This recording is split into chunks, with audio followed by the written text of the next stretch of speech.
The St. Lawrence Market is often recognized as the heart of Toronto. It's a world class hub for food, culture, and commerce. Its origins date back to 1803, but this neighborhood is far more than a marketplace.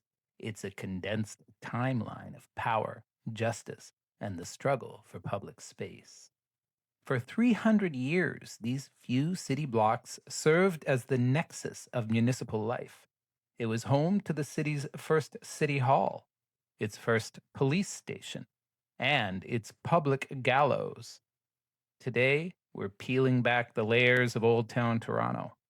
We're exploring three distinct moments in time, three flashpoints where the state's authority collided with the people's will. From a foundational tragedy in the 18th century to modern street art behind plexiglass, this is the history of a city built on contested ground.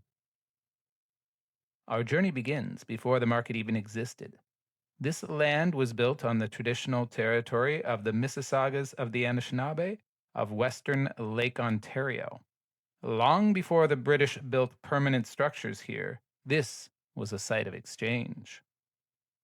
Chief Wabakinine was a vital figure in this early economy. He was a signatory to major land treaties, but he was also a trader. He was known to come right here to sell his provisions, specifically salmon, to the early settlers of York. But in 1796, that prosperous friendship was irrevocably shattered. A British soldier named Charles McCune assaulted the chief's sister. Then Wabakanine and his wife intervened to defend her. They were both killed. The tragedy was compounded by the colonial legal system. McEwen was brought to trial, but he was released due to a supposed lack of evidence. This failure of justice didn't just end a life, it broke the trust of the Mississauga people. It proved that the Crown's promise of protection didn't extend to its Indigenous allies. When we look at the bustling market today, we have to remember that its foundation was laid on this site of fractured diplomacy and state sanctioned violence. Now, by 1838, the area near the market had become a stage for a different kind of conflict. We're standing near the site of York's second jail. In the aftermath of the Upper Canada Rebellion, this square was transformed into a place of public execution.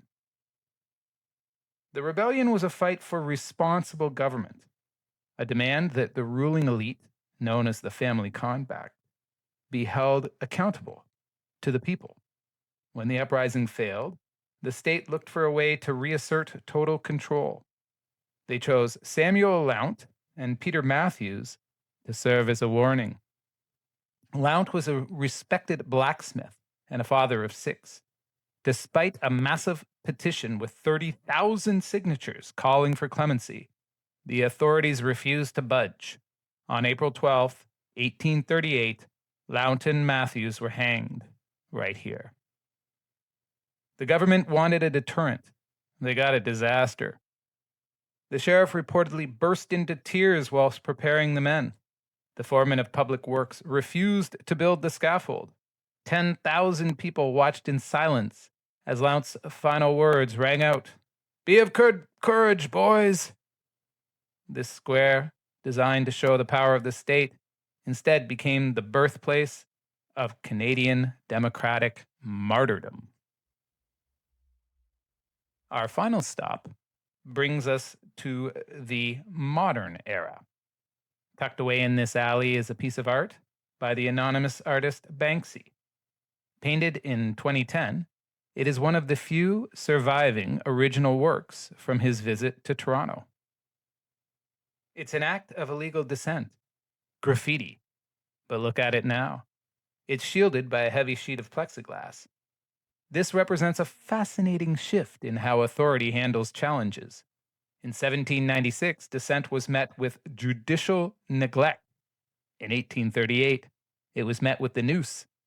Today, dissent is commodified. By protecting this art, the city and property owners have turned a rebellious illegal act into a valuable historical artifact. The system that once crushed Lount and Matthews now strategically absorbs critique. By validating this art as heritage, the city effectively defangs its original rebellious intent, turning it into a source of tourism and cultural capital. It's the ultimate evolution of urban control. So, the history of the market area isn't just a chronicle of urban growth or successful commerce. It's a record of the constant tension between those who hold power and those who challenge it.